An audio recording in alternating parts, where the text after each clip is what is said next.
Thank you very much. Ladies and gentlemen, you're all welcome to this show. Yeah,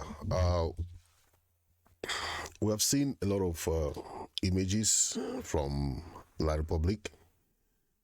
We have seen the people complaining of economic crisis. We have seen the people complaining that the war is taking a toll on them. And most of the time, our people have cried out loud of this war. The people of Ambazonia have suffered. They have suffered from day one, 2016, about the crisis. When you are feeling pain and your neighbor has no concern for your pain, sometimes it's good for the neighbor to feel the pain so that the neighbor will understand what you were going through.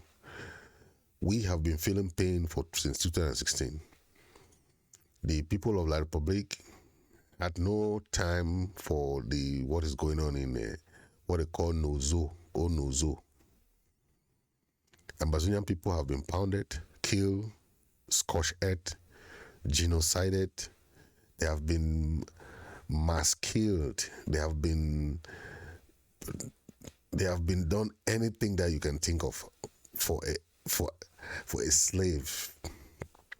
But when you have that kind of regime that has no feelings for human being, and can abuse human rights as they want, no one has been tried, no one has been taught, no one has been brought to book, no one has been prosecuted for the crimes against humanity in Southern Cameroon-Ambazonian. Then some of our learned brothers, our learned comrades,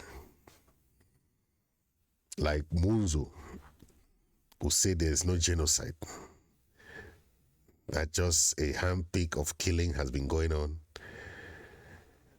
If you have a family and people go and kill that family, are you going to first think about the number of people killed, or you're going to first say, hey, my brother is dead, or my sister is dead? If you have love for your family, will you be saying, oh, there are not many people, there are just 5 people that were killed? Instead of you fighting for the 5 people that were killed, you are there arguing that it's not a genocide. We see the economic sabotage that has before La Republic government and the economy. You see the toll. The prices of goods are skyrocketing. Things are going up. The people are complaining that they can't take it anymore. Look at this lady. Is complaining. Je suis une maman de 4 enfants. Les enfants vont à l'école, ils n'ont même pas d'occupé. Le jadida qui coûtait 2000, c'est déjà à 2500.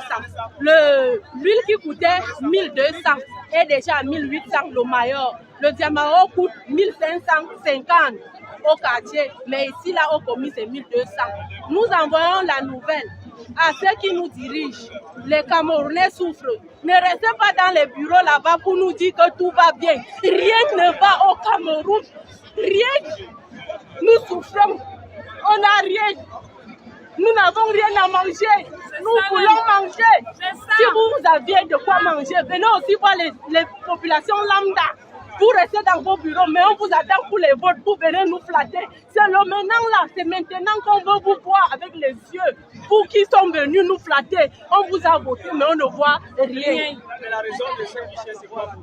On nous dit qu'il y a eu coronavirus, on nous dit que l'Ukraine est montée, l'Ukraine est suivie. C'est aujourd'hui qu'on se rend compte que le Cameroun ne nous fournit rien, que tout vient d'ailleurs. Je vois ici le riz du Cameroun est plus cher que le riz qui vient d'ailleurs. Comment ça se fait? Comment nous pouvons produire au Cameroun, mais on mange nos propres choses chères? Comment ça se fait? Pourtant, ce qui sort d'ailleurs est moins cher. Ça veut donc dire qu'au Cameroun, nous ne produisons pas? Question que je me pose. Dans mon village, le plantain coûte moins cher, mais comment faire pour amener le plantain dans mon village en ville? Question. Je vous envoie dire à Papa Paul Biya et aux autres et tout le Cameroun que Descendez, revenez nous voir ici. Nous vous votons pour que nous puissions être soulagés. Nous ne nous votons pas pour rester en haut là-bas. Le ministre du Commerce, je vous ai fait part, je vous ai salué pour vous dire que le Cameroun, ça ne va pas. Le ministre des Emplois, les jeunes sont là, ils n'ont rien. Venez nous voir, nous les jeunes, il y a le travail que vous pouvez donner aux jeunes. Les jeunes même peuvent se créer le travail, mais c'est vous qui ne nous faites pas confiance. Pourquoi ne pas nous faire confiance, vous les ministres? Nous pouvons. Et j'assume mes durs pour vous dire, nous les jeunes aujourd'hui, on a pris conscience de ce que nous devons faire et ce que nous pouvons faire. On vous envoie la nouvelle que faites-nous confiance, nous aussi les jeunes. On vous prouvera que nous pouvons. Ce n'est pas seulement pour vous dire que quand il y a les élections que vous nous faites confiance, c'est maintenant que nous aussi on a besoin que vous nous faites confiance. C'est ce que j'ai envie de vous dire. Ambazonia est démonique. Parlez-nous de la souffrance pour obtenir un litre. Pour obtenir un litre ici, là, je suis ici depuis 6 heures. J'étais à la délégation. Wow. You see, these are the people of La Republic. They are lamenting. There's food, poverty, everything is expensive. The prices of goods are skyrocketing. So you can listen from the lady, and that is how it is. And they want to keep spending money to come and fight the people of Southern Cameroon. They will prefer to be spending money for a war that they want to win, So, but our people are very, very cognizant of what is going on.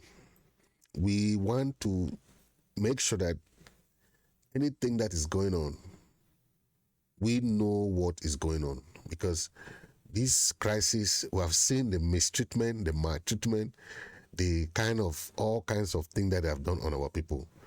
And any negotiation that is going on must be in line with what our people need. Take a watch at this video. You see how our people, our children, the military go to the schools, they go and they put them outside, rub them in the mud, mistreat them as if they are not human beings.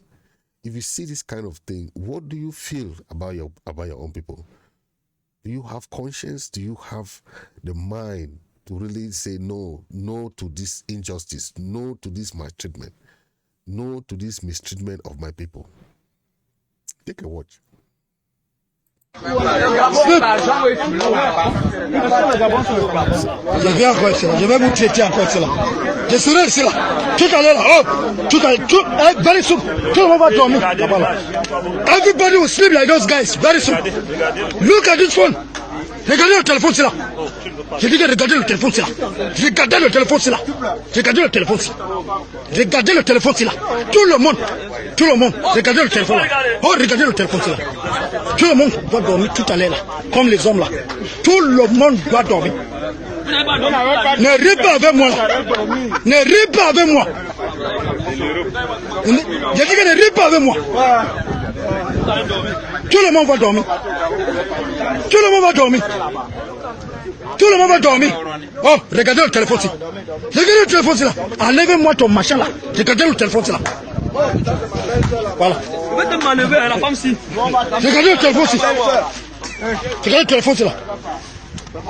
J'ai fini d'abord ici là. J'arrive.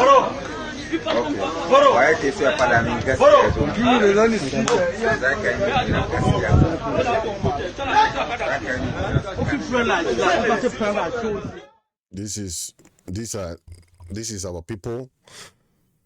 These are our children. These are our students. That the army go to the school. They put them outside. They ask them to sleep in the mud. They might treat them. They mistreat them. So when we see this kind of things happening to our people, the ones that have been treated, this is how you treat second-class citizens. Somebody will come and tell you that it's okay. That this is the kind of federal system that people want to say you can live in. Like the Munzos are saying, when you treat people like this, even I've not seen a country where they are doing federation, where one area will come and treat the other area like this. I've not seen. America is a federal system, but you don't see Texas go and treat Colorado people like this, or people from New York come and treat people from Virginia like this. Those are the young ones sleeping outside. You know, look at how they are treating them. That's the military. They go to the schools, they pull all the students outside. They start treating them like this.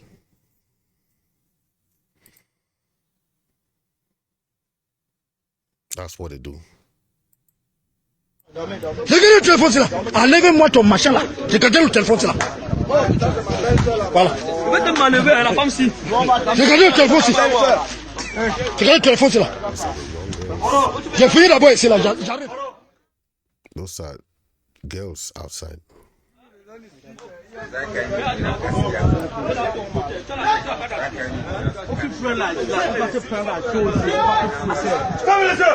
Here you go. Oh, fermez les yeux.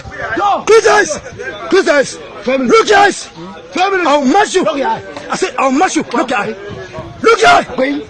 Look at this bastard. I said close your eyes. Close your eyes. I said idiot. Close your eyes.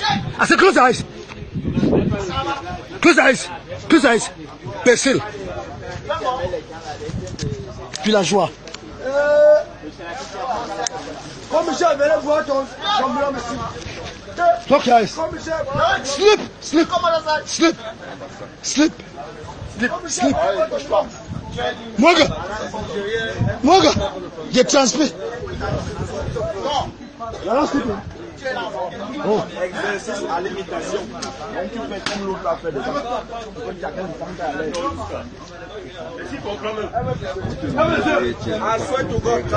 Everybody slip. Slip. Everybody slip. It's just beyond watching this just give me some kind of goosebumps. I don't want to be watching that because that is what we are talking about. Okay, some leaders go to negotiation to go and discuss on the behalf of the people of Southern Cameroon.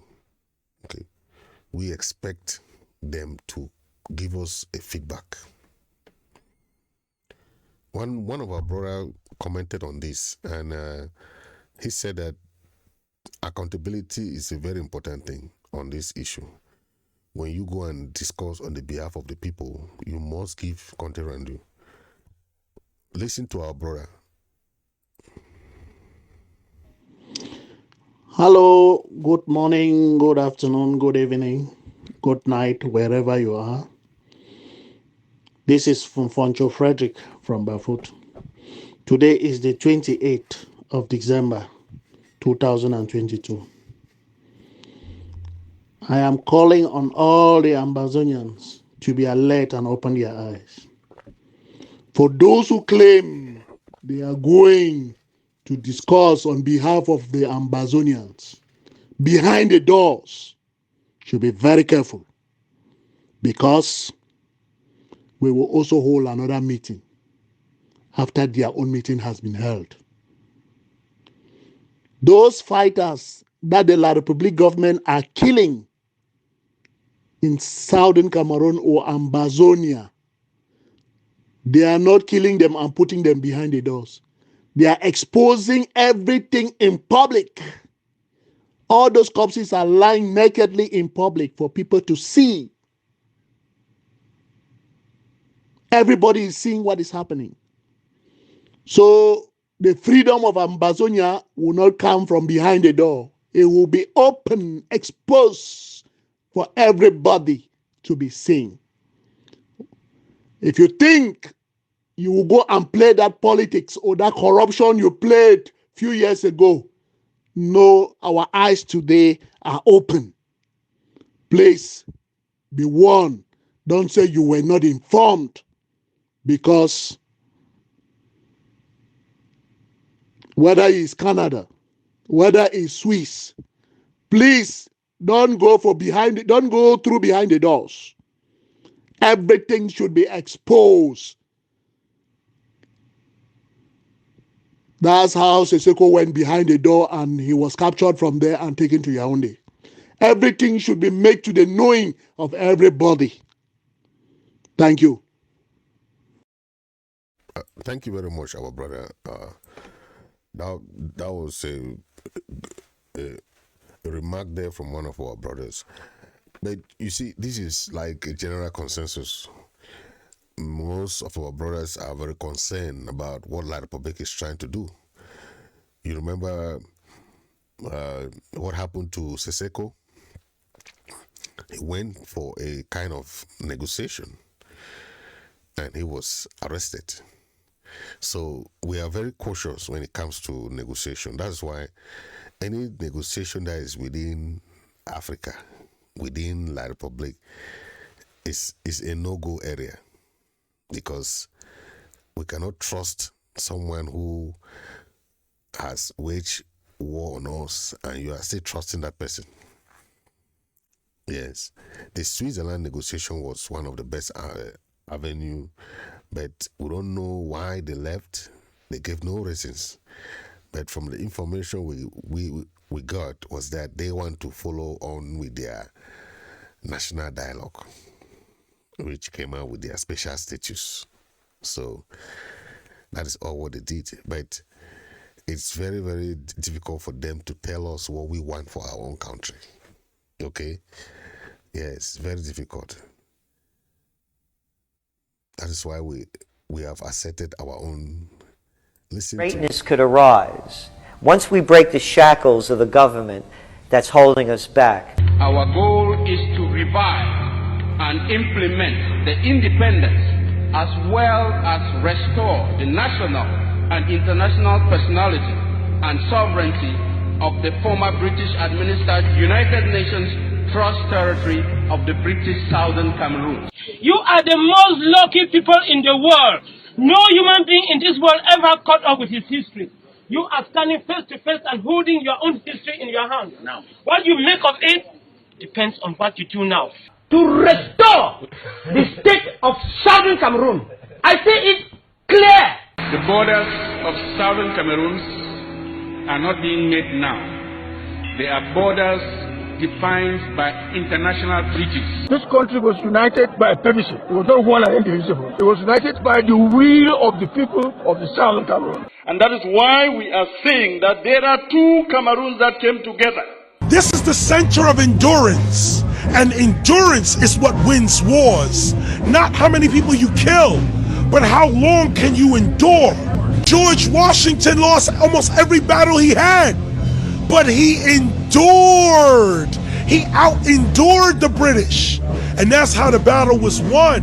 Endurance. By Monday, we will know whether Yaoundé controls Anglophone Cameroon or we control our country. Businesses will not open, taxis, banks again, nobody will work, schools will not open, parents should not send their kids to school. Every moment in the life of a nation can be seen either as the darkest moment or the brightest moment.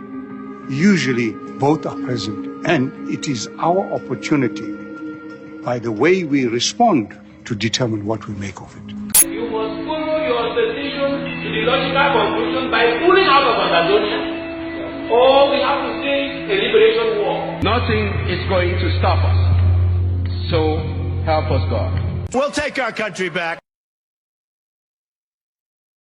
Wow.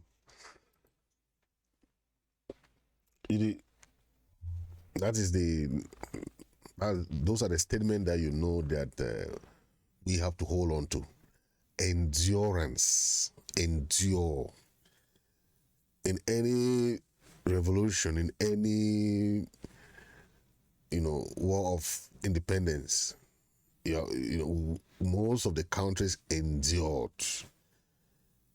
Okay, they out-endured the colonialists, the imperialists. We have to out-endure La Republic. You have seen they are trying to look ways to stop the crisis, but they know that We have out-endured them. This is 6 years going. So let nobody tell you anything different. 2 countries came together, and that country is Southern Cameroon and La Republic to form a federal system. So they cannot wipe our own identity and want to keep theirs, okay? We will not accept that. They cannot want to wipe our own identity and they want to keep their own identity. Okay, we have to maintain our own identity as Southern Cameroonian, our flag, our anthem, our everything, okay? We have our own culture, we have our own system. You cannot come and take it away from us. That will not work. Yes. This is one of the rally that was held in Washington, D.C.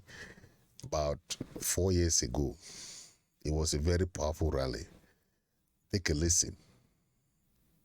Thank you. Remember those petitions? We need at least 100,000 of them so that this house, hello, we need 100,000 petitions signed so that this house may know how serious that we are about taking our country back. So if you have not passed that list round for people to sign, please do so and bring it back to us. Next on the line is somebody that you know really, really good. I really don't need to introduce him, but you know him, you've seen him, he believes in combat.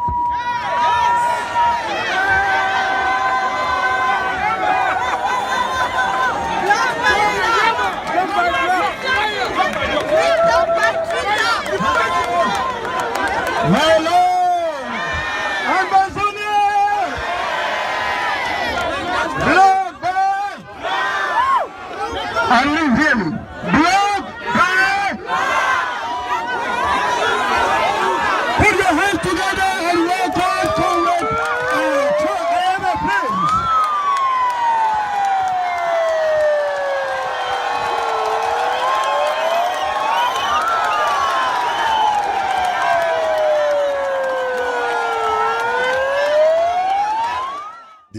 This was a rally in Washington, D.C.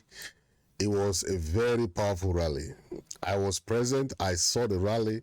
All the frontline leaders were there. So this is a memory, and I wish we have this one more day to see this day where all frontline leaders come together and speak as one.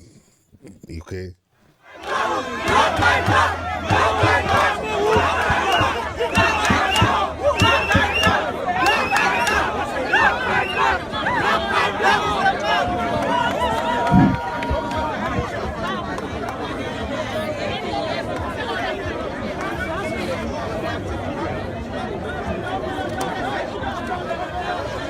Block by block, rooftop by rooftop,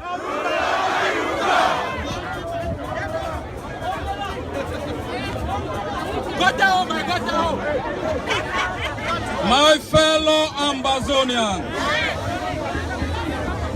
sons and daughters of the Ambazonian Revolution.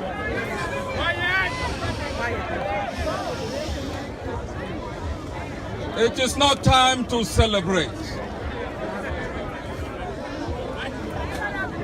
This is war. It is not time to celebrate.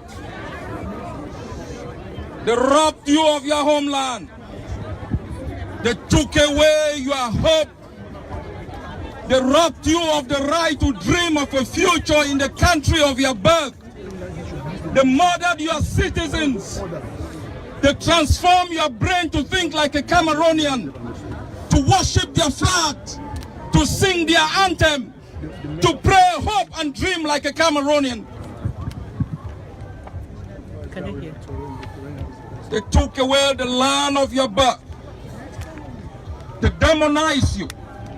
They robbed you of hope, of a dream of a future that is better than the one you inherited. They killed your parents, turned your fathers into boys, raped your mom, made your sisters to be ashamed, robbed them in more. They sent you into exile. You lost your neighborhood. They dispersed your friends. You became delinquent in a land that you did not understand. They took away something so essential to your own existence that you live here with your body, but your spirit hovers without knowing where to land. They took away from us something so important that life became something we have rejected in this land. They took away from you a country that gave you hope, built the first democratic system where there was an electoral government change. They took away from you your economic system. They blockade your social system. They crumbled your economy so you could go into their own system to work for them. They made you drive through their own system so you could pay toll gate into their own system. They robbed you of your right to think, to hope, to have a future in the country of your birth. 243 years ago, the Americans told the British that their time of independence was now. They fought for 8 years, 4 months, and 15 days. They lost the Battle of Boston, but they won the war for the freedom of the United States.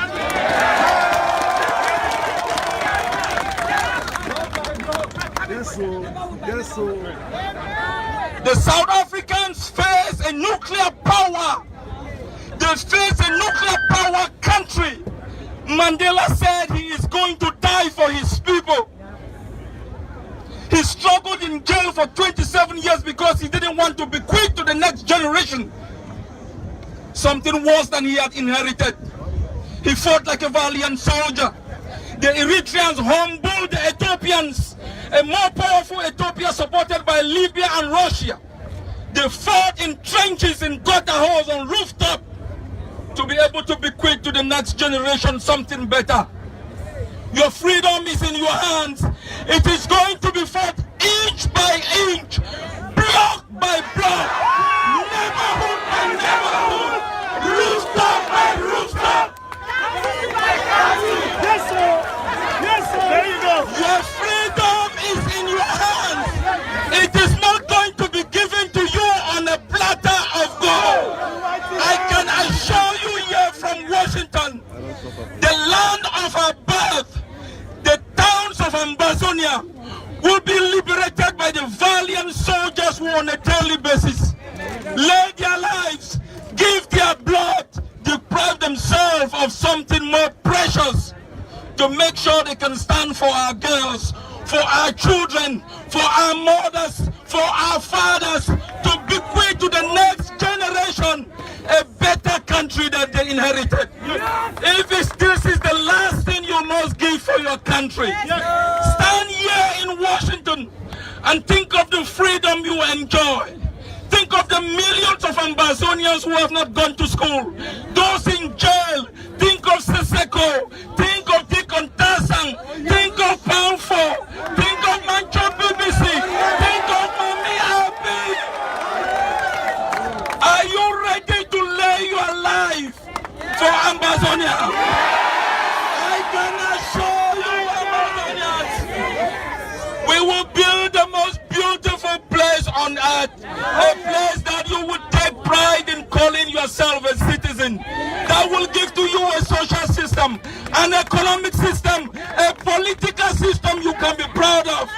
That is why we fight. We are ready to die for it, go to jail for it, so all of us as a people will be free someday. God bless you all. God bless Ambazonia.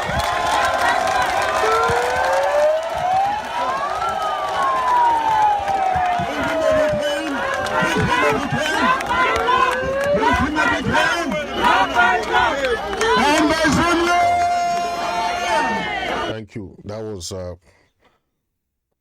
Dr. Chua Yaba. You know him. He's a real resilient soldier, and I can assure you that none of the leaders are backing down anytime soon. So the Republic should be ready for a long fight that they declared on us. And I want to assure you that it's not gonna be 1 day, 2 day, 3 year, 4 year. No, it's gonna be until Ambazonia is free. I want to assure you that, because we are fighting and Africa is also fighting. This is a fight of identity and a fight of Africa's identity. That is why any country that has not been decolonized is facing the same issue today. Those countries that were not fully decolonized are facing the same problem. That is why our case is still at the United Nations. Our boundary is there, our flag is there, our anthem is there. They know what is Ambazonia. It's not a new territory. Countries voted, 64 countries voted for Ambazonia. So whatever we're doing is just to remind those countries what they voted for. The country, Southern Cameroon, they voted for, is yet still fighting for its independence. How can you vote for someone's independence and that country is still fighting for their independence 60 years after? That is what we are talking about. This is what we are trying to say. We have to, La République and France are fighting us. But Africa needs more than just that. We need to understand that the mistakes our forefathers made is still affecting all African countries today. All the economics treaties, political treaties, military treaties that they signed, a lot of pacts. That is why whatever you people do today affects the generations and generations. So we think that what we do today affects only us today. No, it affects our children's children. Okay. Take a listen to our great Professor Lumumba, then we'll come back.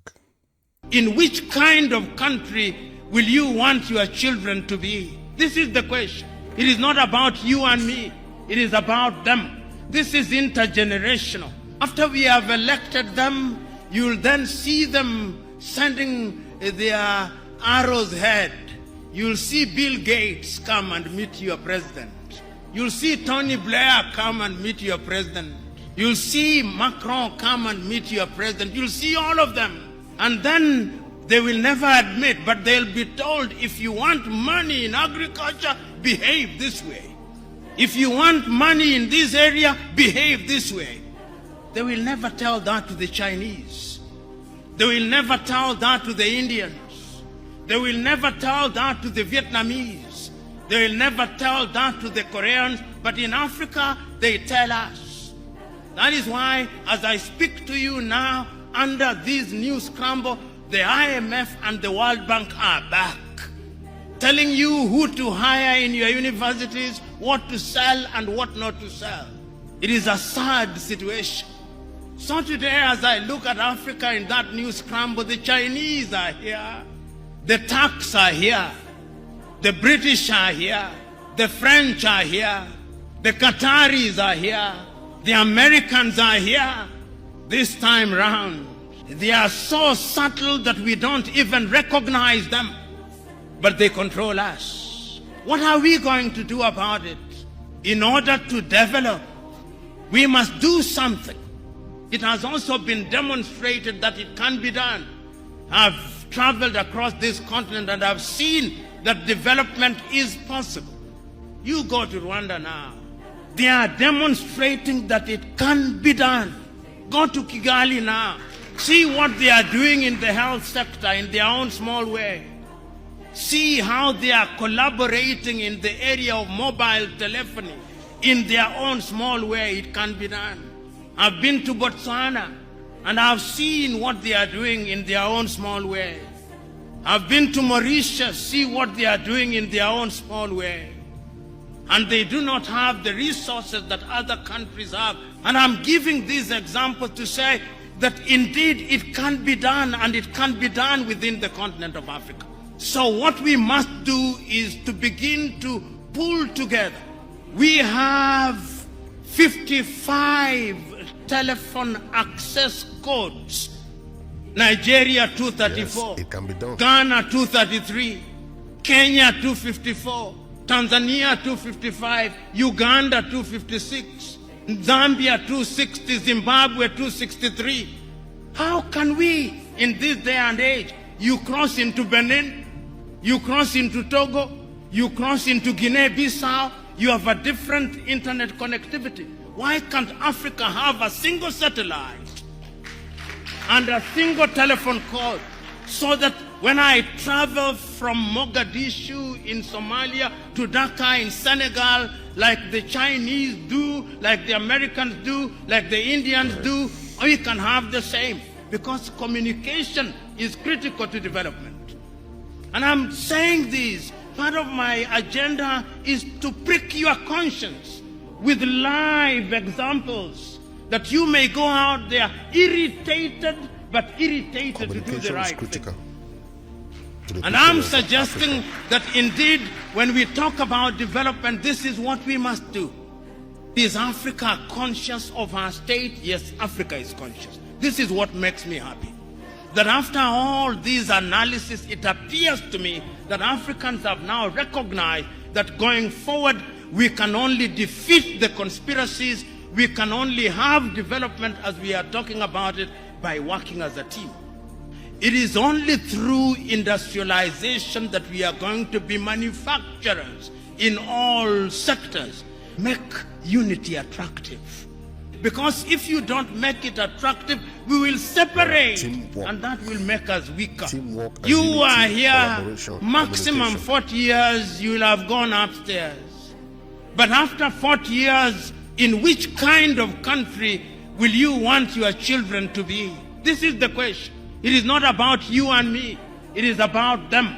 This is intergenerational. Africa must change. Africa can change. And it can only change if we change our minds. And our minds we must change.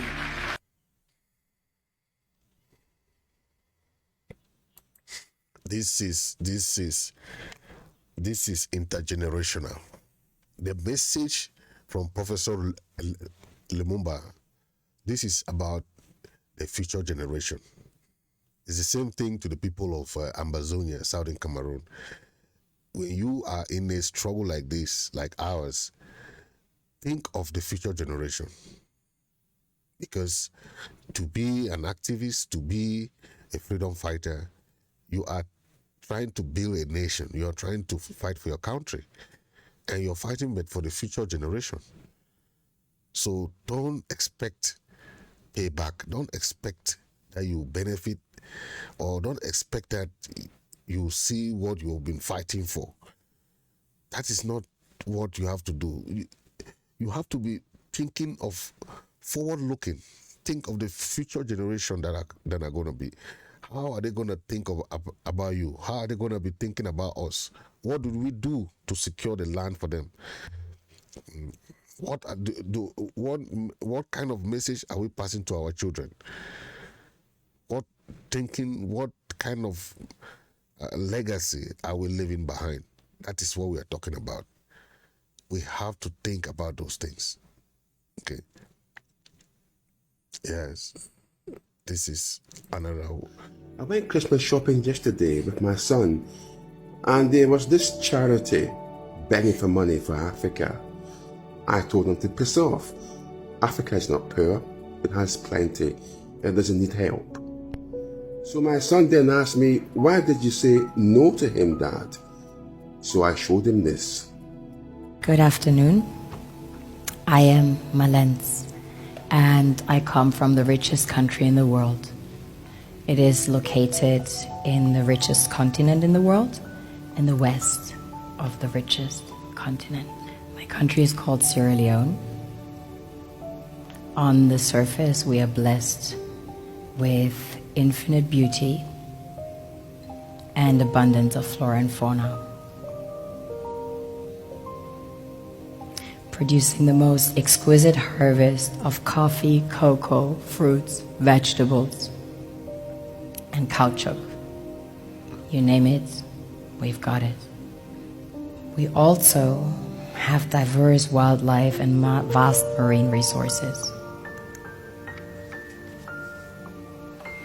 And waterfalls and rivers that run into the most beautiful beaches. The land is golden, literally, a true paradise. Which, of course, is inhabited by the most beautiful souls.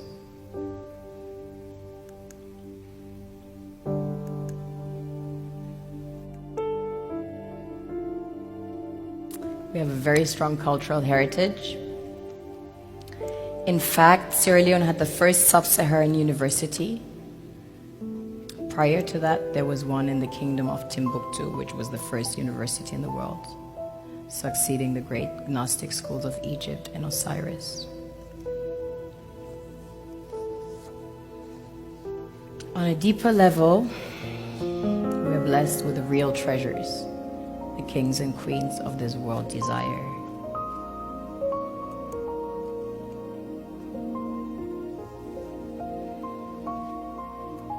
This was the largest alluvial diamond ever found. It weighs almost 1,000 carats, 969 to be precise. This beauty was found by an old lady in her backyard about 2 years ago, 125 carats. Some people mine gold in their backyards. That's quite common. Besides gold and diamonds, we have about 20 precious minerals that have been discovered as of today. We recently started extracting huge petroleum reserves that have been discovered. We have platinum, ilmenite to make titanium, rutile to coat jets, iron ore, the largest iron ore deposits in Africa, the third largest in the world. Tantalite, also known as coltan, used in your mobile phones and computers. Bauxite for aluminium production. Zinc, chrome ore, copper, coal, phosphates, potassium, salt, lead, granite, asbestos, nickel, zircon. Furthermore, we have exquisite timber like mahogany, antique, and we have the most beautiful stamps in the world. Of course, the West needs Africa's resources most desperately to power airplanes, cell phones, computers, and engines. And the gold and diamonds, of course, a status symbol to determine their powers by their core and to give value to their currencies. One thing that keeps me puzzled, despite having studied finance and economics at the world's best universities, the following question remains unanswered. Why is it that 5,000 units of our currency is worth 1 unit of your currency, where we are the ones with the actual gold reserves? It's quite evident that the aid is in fact not coming from the West to Africa, but from Africa to the Western world. The Western world depends on Africa in every possible way, since alternative resources are scarce out here. So how does the West ensure that the free aid keeps coming? By systematically destabilizing the wealthiest African nations and their systems, and all that backed by huge PR campaigns, leaving the entire world under the impression that Africa is poor and dying and merely surviving on the mercy of the West. Well done, Oxfam, UNICEF, Red Cross, Life Aid, and all the other organizations that continuously run multi-million-dollar advertisement campaigns depicting charity porn to sustain that image of Africa globally. Ad campaigns paid for by innocent people under the impression to help with their donations. While one hand gives under the flashing lights of cameras, the other takes in the shadows. We all know the dollar is worthless, while the euro is merely charged with German intellect and technology, and maybe Italian pasta. How can one expect donations from nations that have so little? It's super sweet of you to come with your colored paper in exchange for our gold and diamonds. But instead, you should come empty-handed, filled with integrity and honor. We want to share with you our wealth and invite you to share with us. The perception is that a healthy and striving Africa would not disperse its resources as freely and cheaply, which is logical. Of course, it would instead sell its resources at world market prices, which in turn would destabilize and weaken Western economies, established on the post-colonial free meal system. Last year, the IMF reports that 6 out of 10 of the world's fastest growing economies are in Africa, measured by their GDP growth. The French Treasury, for example, is receiving about $500 billion year in, year out. Foreign exchange reserves from African countries based on colonial debt they forced them to pay. Former French President Jacques Chirac stated in an interview recently that we have to be honest and acknowledge that a big part of the money in our banks comes precisely from the exploitation of the African continent. In 2008, he stated that without Africa, France will slide down in the rank of a third world power. This is what happens in the human world. Wow. The world we have created. A lot of statistics there. Have you ever wondered how things work in nature? Africans. One would assume that in evolution the fittest survives. However, in nature, any species that is overhunting, overexploiting, they don't know what we have. They don't know the richness of that continent. Sometimes when you hear somebody saying that Sierra Leone is the richest country in Africa or in the world, somebody will like, what? Richest country? Yes, Sierra Leone is the richest country. Yeah, they got all the mineral resources that you can think of. Everything, all the rich mineral resources. Okay, Sierra Leone is one of the countries in Africa that slaves were being taken from America to Africa. That's why their own capital is called Freetown. Freetown. That's their own capital. Today we see that happening where resources are being swindled by the leaders. You see, the leaders came to the US, they gave them 52 billion that was shared amongst them. What do you think that they're going to give in return for that money? It's resources. And most of them, they don't know the value of the resources that they have. They don't know the market price, because the market price is being determined by the people in Europe, the World Bank, okay, the world economy, the world is world finance. Okay, somebody was asking, why is it that some currency have more value than the other currency? Why don't they make the currency have the same value? Because, so because of that, it makes it difficult for African countries to survive. Because anything that they borrow, they have to pay more than what they borrow, because they'll have interest, they'll have this, they'll have that. And what they sell, they can't make a lot of money because the goods are expensive. Okay, the goods are more expensive abroad than they will give the abroad, then they'll determine the price for them. Like cocoa and coffee, timber, rubber, all these cash crops. The Africans don't determine prices for cocoa. They don't determine prices for coffee. But they produce it, they ship it, they sell it abroad, but they don't determine the price. So that is a problem. The minerals, the bauxite, the silver and gold, they don't determine the prices. The Europeans will come and buy at their own price. Go and sell triple the prices of what they are buying. That is it.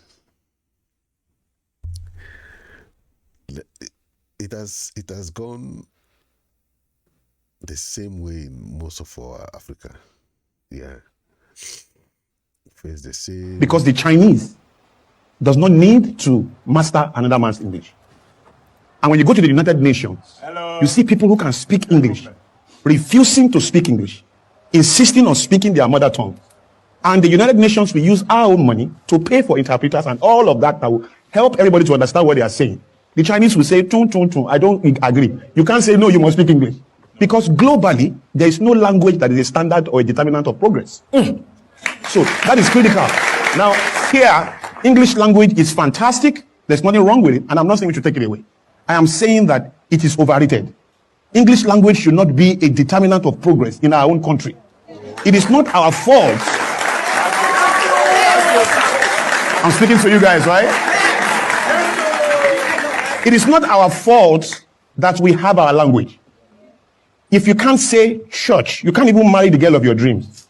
Because if you go to a house on Sunday and you say, we are going to church, and your daddy, the father of the girl says, where are you guys going? So we are going to church. That's the end. I mean, he will just call his girlfriend, his daughter, and say, you've not found your husband, though. Except the father is also a church-speaking father.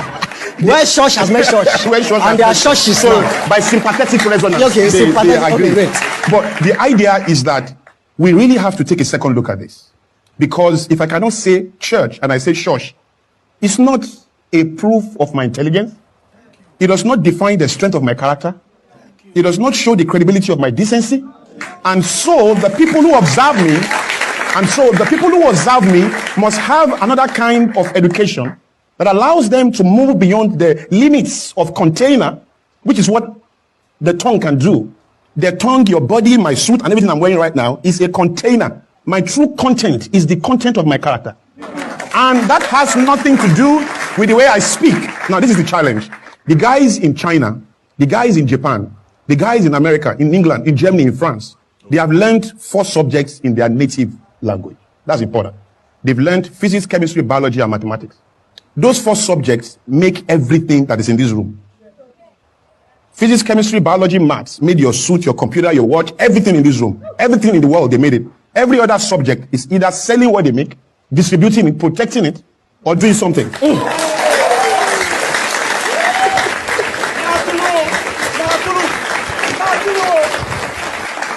Now, the idea is that because they learned those subjects in their native languages, I believe it aided comprehension. Look, why are the richest nations in the world, the first world countries in the world, why are these nations all speaking their native languages? It's just food for thought. Why is it that lingua franca only exists in third world nations and nations that have been colonized? Is it not looking more and more like an agenda to keep us small? Because every time you ignore the gift of nature, you embrace another inferior fabric that in itself is artificial and cannot define your originality, your authenticity, and your strength. So, that was very inspirational, you know. These are great African minds, you know. They are giving the Africans an opportunity to think beyond their own imagination. And that is very important because most of us in Africa don't know what we have, the potential, the human and natural resources that we have. That is what we have, the potential to excel. When you hear the history, how, you know, that Africa is the most thriving economy in Africa is African countries are coming from Africa this time around, and we don't know that. We always still think that it's only in Europe that we can excel. We don't believe in the African being something. We only think that everything was camped in Europe.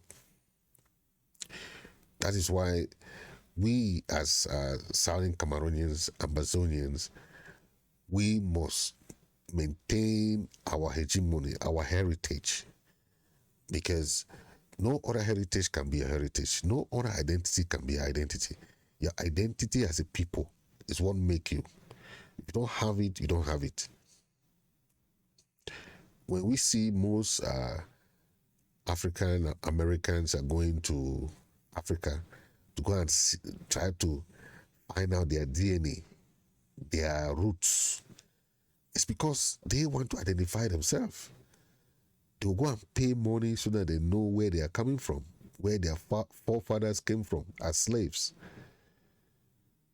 We have our own country in our own hand. We see it. They will leave it. I don't think we are really serious. So it's a lesson that we are learning. We have seen the leaders, the rally they had in Washington, D.C. I've seen the people of La Republic having economic crisis. I've seen the African leaders trying to talk of unity, trying to make sure that Africa become the economic hub of the world. And that will happen because we have the resources. No African country will go and be buying resources. When Africa become visa-free, economic-free, they will have free trade zone. You want to go to Ghana, you just take a taxi and go and buy something in Ghana and come back to Nigeria. You want to go to Nigeria, you go and you take a car and go and... That is how it be. Why all these borders? Why all this? When the Europeans are having... Look at Schengen countries. They have no visa. Look at America. You don't need visa to move from one state to another.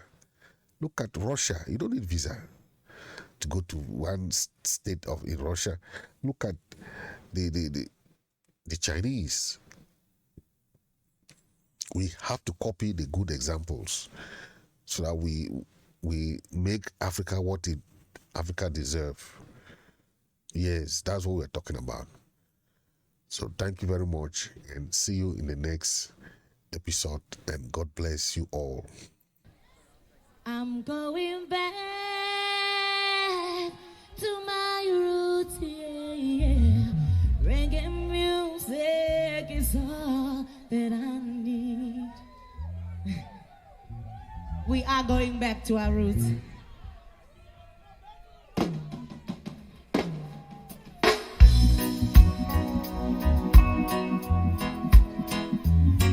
Wheel it, wheel it, wheel it.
And the music that played there was not good.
unity.